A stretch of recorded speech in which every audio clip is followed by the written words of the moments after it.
The summer sun was bright over Pine Creek, Colorado. It was a small town where everyone knew everyone. People walked their dogs, children played in yards. Old men sat on porches and watched the world go by. It was the kind of place where nothing exciting ever happened. 11-year-old Lily Carter stood in her grandfather's backyard. She held a katana in her small hands. The blade was old, but sharp. It had been in her family for 3 generations. Her great-grandfather had brought it back from Japan after the Second World War. Now it belonged to her. Her grandfather, Henry Carter, watched her from his chair. He was 72 years old, with white hair and strong hands. He had been a Marine long ago. After he retired, he had studied the Japanese way of the sword. He had trained for 40 years, and for the last 6 years, he had been teaching Lily everything he knew. "Again," Henry said. "Your feet are too close together." Lily adjusted her stance and swung the blade. The steel cut through the air with a soft whisper. She moved through the forms her grandfather had taught her. Step, cut, turn, block. She had done these movements 10,000 times. Her arms were tired and her legs ached, but she did not stop. "Better," Henry said with a small smile. "You are getting faster." Lily smiled back at him. She loved these afternoons with her grandfather. Her parents had died in a car accident when she was 5. Henry had raised her since then. He had given her everything: a home, an education, and a purpose. The sword was more than a weapon to her. It was a connection to him. Then the shadow came. At first, Lily thought it was a cloud passing over the sun. But the shadow grew darker, larger. She looked up and saw something that made her heart stop. A ship hung in the sky above Pine Creek. It was massive, bigger than anything she had ever seen. It was shaped like a triangle with sharp edges. Strange lights blinked along its surface. It made no sound as it descended toward the town. Henry stood up slowly. His old knees cracked, but his eyes were sharp. He had seen many things in his life. He had been to war. He had watched friends die. But he had never seen anything like this. "Get inside," he said to Lily. "Now." But before they could move, smaller ships dropped from the large one. They fell toward the town like metal rain. They landed in the streets, in parking lots, in open fields. Doors opened on their sides, and creatures walked out. They were tall, almost 8 feet. Their skin was covered in scales that shined like oil on water. They had 4 arms and long tails. Their eyes were yellow, with black slits in the center. They carried weapons that glowed with blue light. The Velthari had arrived. Lily had never heard of them. No human had. But the Velthari knew about humans. They had been watching Earth for years. They had studied humanity from far away and decided that this planet would make a good addition to their empire. They had conquered 17 species across the galaxy. Humans would be number 18. Commander Zyrax led the invasion. He was the tallest of them, with darker scales and golden marks on his face. He walked through the streets of Pine Creek like he owned them, because in his mind, he already did. His soldiers rounded up the people. They used their weapons to herd humans like cattle. Anyone who ran was shot with a beam of blue light. The beam did not kill. It paralyzed. The Velthari wanted workers, not corpses. Within an hour, every person in Pine Creek was gathered in the town square. They knelt on the hot pavement, surrounded by alien soldiers. Children cried. Adults trembled. No one knew what was happening or why. Zyrax stood on the steps of the town hall and looked at the humans with disgust. To him, they were insects. Primitive creatures who had barely left their own planet. Their weapons were toys. Their technology was ancient. Conquering them would take no effort at all. He activated a small device on his wrist. It translated his words into English. "Humans," he said. "Your planet now belongs to the Velthari Empire. You will serve us. You will work for us. You will obey us. Resistance is pointless. We have ships that can destroy your cities in seconds. We have weapons you cannot imagine. Accept your place, and you will live Fight us, and you will suffer. Henry Carter pushed through the crowd. He was an old man, but he was not afraid. He had faced death many times. He would not kneel to these creatures. "This is our home," he shouted. "You have no right to be here. Leave now, or we will fight you." Xyrax tilted his head. He found the old human amusing. With a casual wave of his hand, he gave an order. One of his soldiers raised a weapon and fired. The beam hit Henry in the chest. He fell backward onto the ground. Lily screamed and ran to him. She dropped to her knees beside her grandfather. He was alive but barely conscious. His body would not move. Xyrax walked closer to look at the girl. He noticed the sword strapped to her back. He reached down and pulled it from its sheath. "What is this?" he asked, holding up the katana. He turned it in his hands, examining the blade. A cutting tool? Made of metal? His officers gathered around him. They passed the sword between themselves, making sounds that might have been laughter. One of them pretended to swing it and nearly dropped it. They found the whole thing hilarious. "These humans are even more primitive than we thought," one officer said. "They still use sharpened metal as weapons." Xyrax tossed the sword onto the ground next to Lily. "Keep your toy, child," he said. "It cannot hurt us. Nothing you have can hurt us." He walked away, still laughing with his officers. Lily picked up the katana with shaking hands. Tears ran down her face, but her eyes were hard. She looked at the aliens walking away. She looked at her grandfather lying on the ground. She looked at her neighbors kneeling in fear, and deep inside her chest, something changed. She was 11 years old. She was small and young and afraid. But she was also her grandfather's student. She had trained for 6 years. She had learned discipline and patience and focus. She had learned that the sword was not just a weapon, it was an extension of the self. The aliens thought they knew everything about humans. They had studied Earth's technology, Earth's military, Earth's history. But they had missed something important. They had missed the thing that made humans dangerous. It was not their weapons. It was not their machines. It was their spirit. Lily helped her grandfather to his feet with the help of some neighbors. She kept her eyes on the alien soldiers as they marched through the town. "Grandpa," she whispered, "I am going to make them pay for this." Henry looked at his granddaughter. He saw the fire in her eyes. And despite his pain, he smiled. "I know you will," he said. "I will teach you how." The Velthari had made their first mistake. They had laughed at a sword. They would not laugh for long. 3 weeks passed under Velthari rule. The aliens turned Pine Creek into a labor camp. They made the humans work from sunrise to sunset. Some people carried supplies.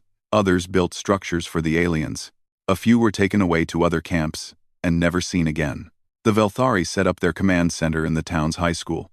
They tore down the American flag and replaced it with their own symbol, a black triangle on a red background. Armed patrols walked the streets day and night. But as the days went on, the aliens grew careless. Humans caused no trouble.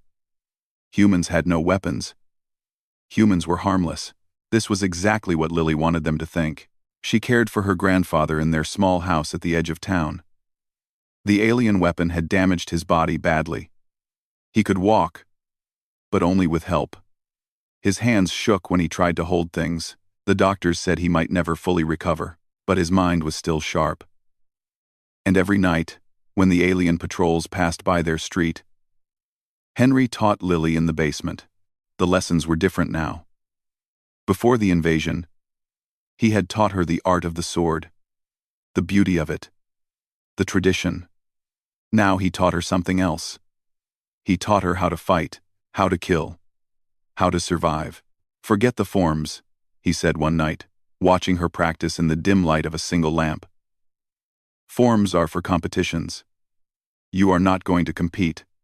You are going to war." He made her study the aliens. He made her watch them through the windows whenever they passed. He asked her questions. "How do they walk?" "Slowly," Lily said. "Heavy steps. They struggle with our gravity." "Good. What else?" Their scales protect their bodies, but there are gaps at the joints, under the arms, behind the knees, at the neck. Good. What about their reflexes? Lily thought about this. She had watched the aliens try to catch things that fell. They were always too slow. Their hands arrived after the object hit the ground. They are slow, she said. Much slower than us. Henry nodded. They come from a world with low gravity. Their bodies are not made for Earth. They are strong, but they are slow. Remember this. Lily practiced every night until her arms burned and her legs could barely hold her up. She practiced until the movements became automatic. She did not need to think about them anymore. Her body knew what to do. She also made a map. She drew it on paper and hid it under her bed. The map showed every patrol route in town. It showed where the aliens slept, where they ate, where they kept their weapons. She watched them for hours every day, noting every detail. One evening, there was a knock at the door. Lily opened it carefully, her hand near her sword. A man stood outside. He was tall and strong, with short brown hair and a scar on his chin. His name was Danny Morrison. He lived 3 houses down. Before the invasion, he had been a soldier in the army. A ranger. "Can I come in?" he asked quietly. Lily looked at him for a long moment. Then she stepped aside and let him enter. Danny sat at the kitchen table with Lily and Henry. He spoke in a low voice, aware that alien patrols could pass by at any moment. "There are others like me," he said, "former soldiers, police, hunters. We have been watching the aliens, learning their patterns. We want to fight back." Henry leaned forward. "Fight back with what?" "They took all our guns. Their armor stops bullets anyway." "I know," Danny said. "That is the problem. We cannot win a straight fight. But we have been thinking about other ways. Hit and run. Sabotage. Anything to show them we are not broken." He paused and looked at Lily. "I have been watching you too. I see you practice through your basement window sometimes. You are good. Really good." Lily said nothing. She waited. "The aliens have announced something," Danny continued. "A submission ceremony. Next week. They are going to make the mayor sign a document saying humans surrender to them forever. Everyone in town has to attend. There will be guards everywhere. But they will be focused on the stage." Henry understood immediately. "You want to use the ceremony as a distraction?" "Yes. We can set fires on the other side of town. Draw some of the guards away. Create chaos." Danny looked at Lily again. "But we need someone to do something more, something that will really hurt them." "You want me to kill Commander Zyrax," Lily said. It was not a question. Danny's eyes widened. He had expected to ease into this conversation. But the girl had cut straight to the point. Yes, he admitted. Their commander leads everything. Without him, the soldiers will be confused. It might give us a chance to fight." "She is 11 years old," Henry said, his voice hard. "I know. Believe me, I know. But she is the only one who can get close. They search adults for weapons. They do not search children. And even if they find her sword, they will just laugh at it. They think swords are toys." The room was silent for a long moment. "It is suicide," Henry said finally. "Even if she kills Zyrax, the guards will kill her." "Maybe," Danny said, "but maybe not. If we create enough chaos, she might escape. And even if she does not..." He could not finish the sentence. Lily stood up. She walked to the window and looked out at the dark street. An alien patrol passed by. Their scales catching the moonlight, they laughed about something. Their strange voices echoing in the night. She thought about her parents. She thought about her grandfather lying on the ground, unable to move.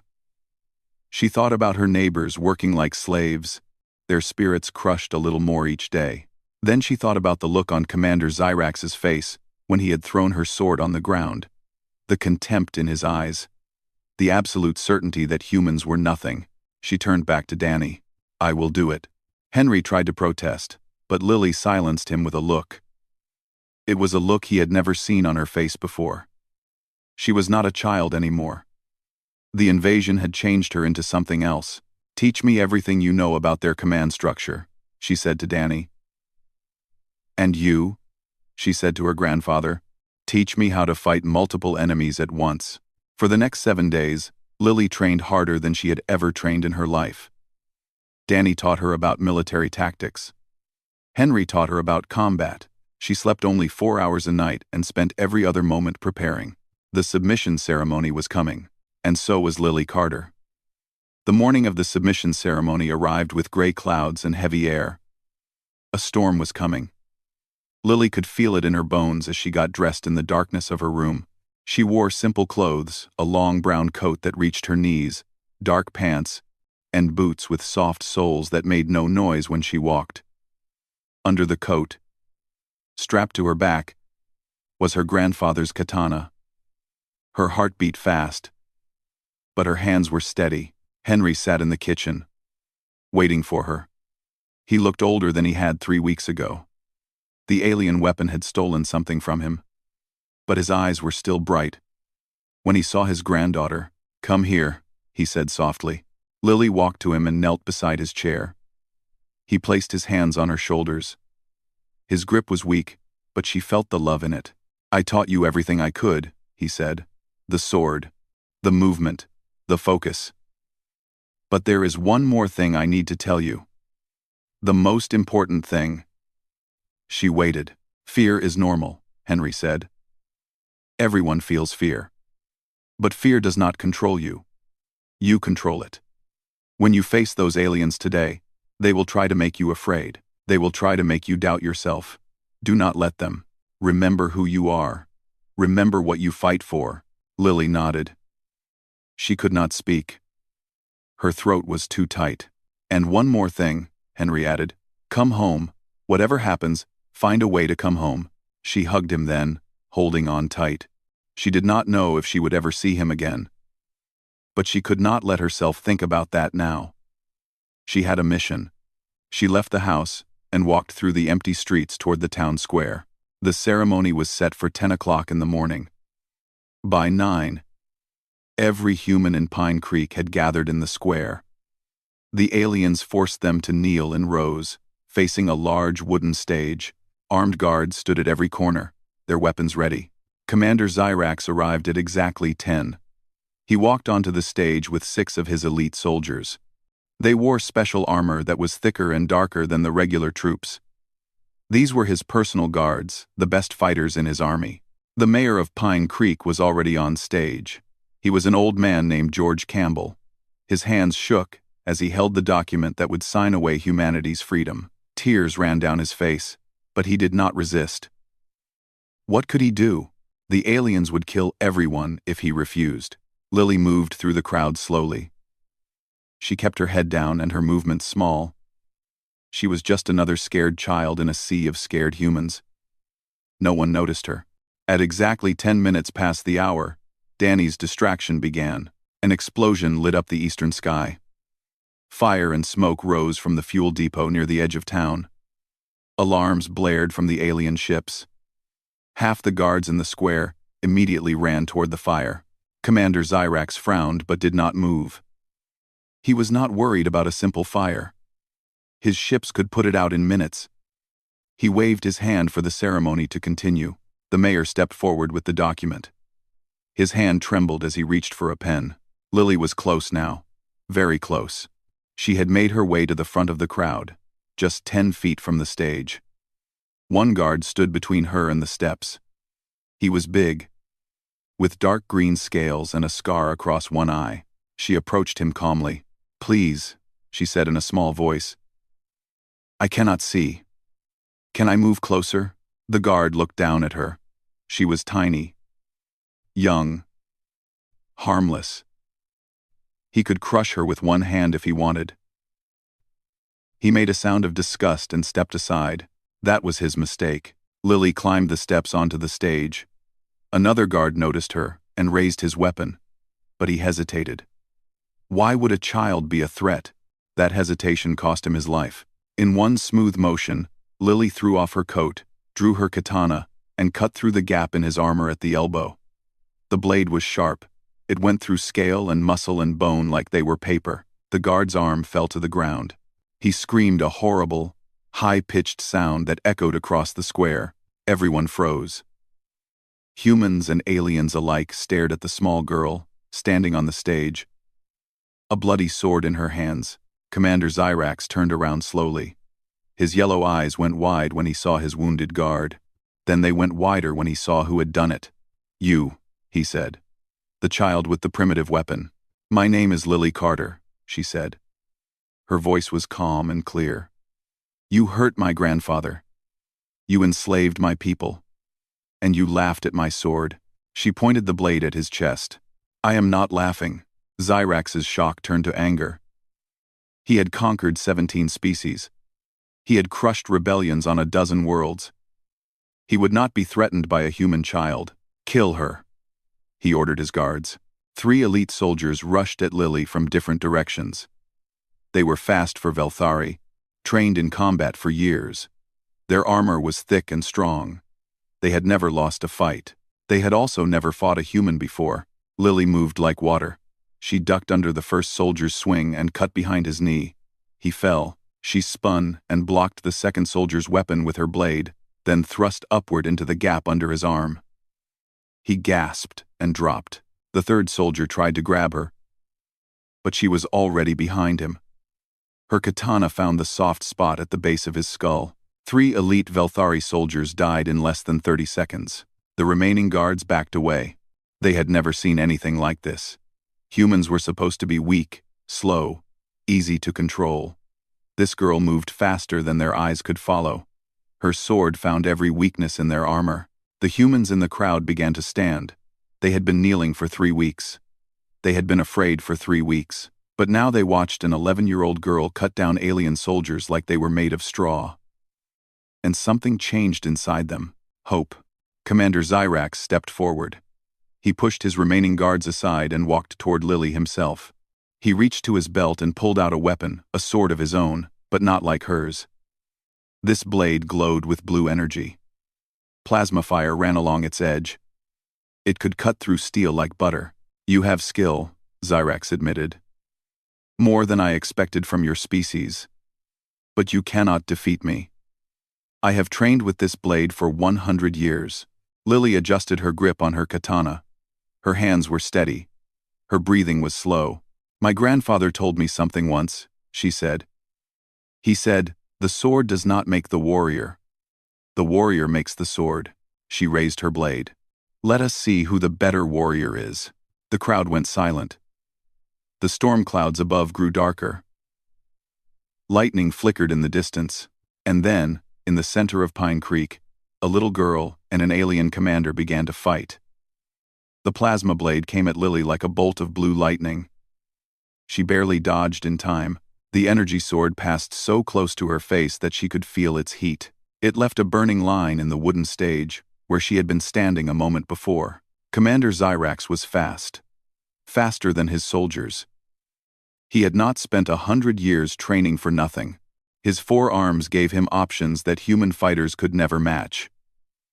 He could attack from multiple angles at the same time. He could block and strike in the same motion. Lily rolled to the side as another swing cut through the air above her head. She came up on her feet and slashed at his leg, but he stepped back just in time. Her blade scratched his armor, but did not pierce it. "Not bad," Xyrax said.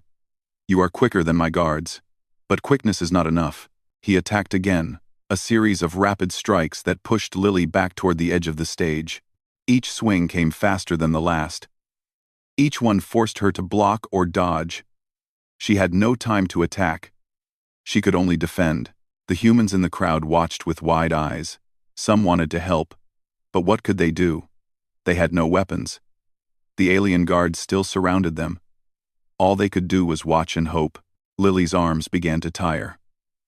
Xyrax's plasma blade was heavier than her katana, but he swung it like it weighed nothing. Every time she blocked his attack, the impact ran through her bones. She could not keep this up forever. She needed to change the fight. Her grandfather's words came back to her. When you cannot win with strength, win with your mind. When you cannot win with your mind, win with your heart. Xyrax swung again, a massive overhead strike meant to cut her in half. Instead of blocking, Lily stepped forward, inside his reach. The blade passed behind her, missing by inches. She was now too close for him to use his sword effectively. She stabbed at the gap under his arm. Her katana sank 2 inches into his flesh. Purple blood sprayed across her face. Xyrax roared in pain and threw her backward with one of his free arms. She flew through the air and landed hard on the stage. Her vision blurred. Her ribs screamed in pain. But she held onto her sword. She always held onto her sword. The alien commander looked at the wound under his arm. He was bleeding badly. Purple liquid dripped down his side and pooled on the wooden stage. He had not been wounded in battle for over 50 years. "You cut me," he said, his voice filled with disbelief. "You actually cut me." Lily struggled to her feet. Her body hurt everywhere, but she forced herself to stand straight. She would not show weakness. "Not now." "I told you," she said, breathing hard. "Do not underestimate humans." Xyrax's yellow eyes turned cold. The amusement was gone. The curiosity was gone. Now there was only rage. "I was going to make your death quick," he said. "Now I will make it slow." He attacked with fury. His plasma blade became a blur of blue light. Lily blocked what she could and dodged what she could not. A cut opened on her left arm. Another on her right leg. Each wound burned like fire, but she noticed something. The more Xyrax attacked, the more predictable he became. His fury made him sloppy. He stopped thinking and started reacting. He fell into patterns, the same combinations he had learned over 100 years of training. Lily had only trained for 6 years, but those 6 years had taught her to adapt, to watch, to learn. She saw his pattern. Overhead strike, side swing, thrust. Overhead strike, side swing, thrust. Every time, the same sequence. And after the thrust, there was a small moment when his guard was open.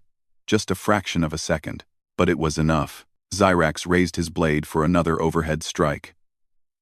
Lily planted her feet and waited. He swung down. She stepped to the side. He followed with the side swing. She ducked. He thrust forward. She spun around his blade, and then she was behind him. Her katana found the gap at the back of his knee. The blade cut deep into the joint. Xyrax stumbled forward with a cry of pain. His leg could not hold his weight. He fell to one knee. For the first time, the commander of the Velthari forces knelt before a human. Lily walked around to face him. Blood ran down her arm and her leg. Her body shook with exhaustion. But her eyes were steady. "Your species conquered 17 worlds," she said. "You have technology we cannot imagine. Ships that can destroy cities. Weapons that can paralyze with a touch." She raised her katana.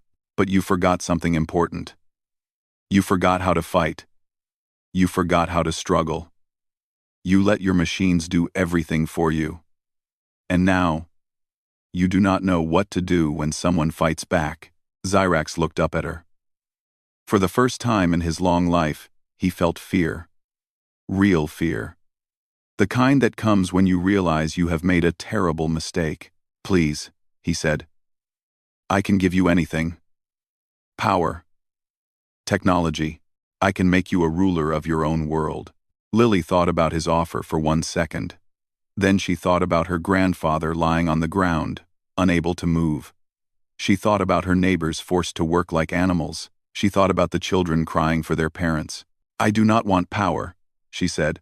"I want my home back." She thrust her sword forward. The blade passed through the gap in his armor, just under his chin, and into his brain. Commander Xyrax, conqueror of 17 worlds, died instantly. His body fell to the stage with a heavy thump. The plasma blade clattered beside him, its blue light fading to nothing. For a long moment, no one moved. No one spoke. The world seemed to hold its breath. Then one of the humans in the crowd stood up. Then another. then 10 more, then 100. They looked at the dead alien commander and the small girl standing over him, and they began to cheer. The sound was like thunder. It rolled across the square and echoed off the buildings. 3 weeks of fear and pain and hopelessness poured out of them in a single, glorious roar. The alien guards did not know what to do. Their commander was dead, their elite soldiers were dead, and the humans they had thought were harmless were now standing, shouting, pushing forward. Danny Morrison saw his chance. He grabbed a fallen alien weapon and fired at the nearest guard. Other humans did the same. Within minutes, the square had become a battlefield, but Lily did not join the fight. She stood on the stage, looking down at the body of Commander Zyrax. She had done what she set out to do. She had made them pay. Now she just wanted to go home. She climbed down from the stage and walked through the chaos. No one tried to stop her. Even the aliens who saw her stepped aside. They had watched her kill their commander. They wanted no part of her. She walked all the way back to her grandfather's house. She opened the door and found him waiting in the kitchen, listening to the sounds of battle in the distance. "Is it done?" he asked. Lily nodded. She was too tired to speak. Henry opened his arms, and she fell into them. She cried then long, hard sobs that shook her whole body. She had been strong for so long. Now she could finally let go. "You did good," Henry whispered, holding her tight. "You did so good. I am proud of you." Outside, the humans of Pine Creek were taking back their town. But in that small kitchen, a grandfather held his granddaughter and let her be a child again, if only for a little while. The battle for Pine Creek lasted 3 hours. By the time it was over, every alien soldier in the town was either dead or captured. The humans had won their first victory against the Velthari Empire, but the war was not over. High above Earth, the Velthari fleet still waited. Hundreds of ships, each one capable of destroying a city. The aliens could burn the whole planet if they wanted. They could turn Earth into dust and move on to the next conquest, but they did not. One of the captured soldiers had been carrying a camera. It was a Velthari device, designed to record important events for their historical archives. The camera had captured everything: the submission ceremony, the fight, and the death of Commander Zyrax. Danny Morrison found the camera and figured out how to use it. He connected it to the town's old radio tower and broadcast the recording to every frequency he could reach. Human, alien, it did not matter. He wanted everyone to see. Within hours, the video had spread across the galaxy. The Velthari commanders on the fleet watched their legendary leader die at the hands of a child. They watched their elite soldiers fall like leaves in autumn. They watched an 11-year-old girl stand over Zyrax's body and speak words that no conquered species had ever spoken before. "I want my home back." The fleet commanders argued for days about what to do. Some wanted to destroy Earth immediately. Others wanted to send a massive ground force to crush the rebellion. But in the end, they chose a different path. They retreated, not because they were afraid of humans. The Velthari had weapons that could crack planets. They had armies that stretched across star systems. One small town, on one small planet, was nothing to them. But the video had changed everything. The Velthari ruled their empire through fear. The species they conquered believed that resistance was impossible. They believed that the Velthari were invincible. They believed that fighting back meant death. Now they had watched a human child prove all of that wrong. If the Velthari destroyed Earth, it would not matter. The video was already spreading from world to world, from system to system. Conquered peoples everywhere were watching Lily Carter kill the great Commander Zyrax with a metal sword. They were watching humans fight back against impossible odds. They were watching and wondering if maybe, just maybe, they could do the same. The Velthari High Council made a decision. Earth was too dangerous to conquer, not because of its weapons or technology, those were still primitive. Earth was dangerous because of its people, because humans did not know how to give up, because they would keep fighting even when there was no hope. Better to leave them alone and let the galaxy forget. But the galaxy did not forget. The story of Lily Carter spread like wildfire. It changed with each telling. growing larger and more fantastic. In some versions, she was a mighty warrior who had trained since birth. In others, she had magical powers that made her blade unstoppable. In a few versions, she was not even human but some kind of angel sent to protect Earth. The truth was simpler and more powerful. She was just a girl. A small, ordinary girl who had been taught by her grandfather and who refused to kneel. That truth inspired more revolutions than any legend could. Within a year, the Velthari Empire faced uprisings on 12 different worlds. Species that had been conquered for generations suddenly found their courage. They saw what a human child had done, and they asked themselves why they could not do the same. The empire began to crack. Then it began to crumble. 5 years after the invasion of Pine Creek, the Velthari Empire officially dissolved. Its former subjects formed their own governments. Some chose peace. Others chose war with each other. But none of them forgot the video of the little girl with the sword. Earth changed too. The invasion had united humanity in a way nothing else ever had. Countries that had been enemies for centuries became allies. Scientists shared their knowledge freely. Governments worked together to build defenses against future threats. And Lily Carter became the most famous human in the galaxy. She did not want fame. She did not want attention. All she wanted was to live quietly with her grandfather and practice her sword forms in peace. But the galaxy had other plans. When she turned 18, she was asked to be Earth's first ambassador to the Galactic Council. This was a group of species that had formed after the Velthari collapse. They gathered to discuss trade, peace, and the future of the galaxy. Lily did not want to go, but her grandfather convinced her. "You have a chance to shape the future," Henry said. He was 80 now, his hair completely white, and his body frail, but his eyes still held the same fire they always had. Not with a sword this time. With your words. With your example. You showed the galaxy what humans can do when they fight. Now show them what we can do when we talk. She went to the council. The meeting hall was enormous. It held representatives from over 100 species. Some were tall and thin. Others were short and wide. Some had scales, others had feathers, and a few had no bodies at all, just clouds of energy that floated in special containers. They all fell silent when Lily entered the room. She was 25 now, tall and strong, with the same serious eyes she had as a child. Her dark hair was tied back in a simple knot. She wore the formal clothes of an Earth diplomat, a dark blue suit with silver buttons. And at her side, as always, was her grandfather's katana. She walked to the center of the hall. Every eye in the room followed her. Some of these beings had watched her kill Commander Zyrax when she was 11. Others had only heard the stories, but all of them knew who she was. She stood before them and spoke. 7 years ago, your empires measured my species by our technology. You looked at our weapons and called them primitive. You looked at our ships and called them slow. You looked at our world and saw an easy conquest. She paused, letting the words sink in. You should have measured us by our hearts. You should have looked at our history. A history of struggle, of survival, of refusing to give up even when everything seemed lost. You should have looked at our children and seen not weakness, but potential. She placed her hand on her sword. The room seemed to hold its breath.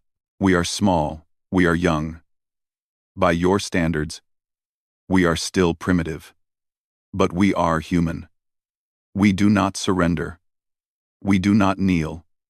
We do not break. And if you threaten our home, our families, or our freedom, we will fight you with whatever we have. A gun, a knife, a sword, our bare hands. It does not matter. We will find a way.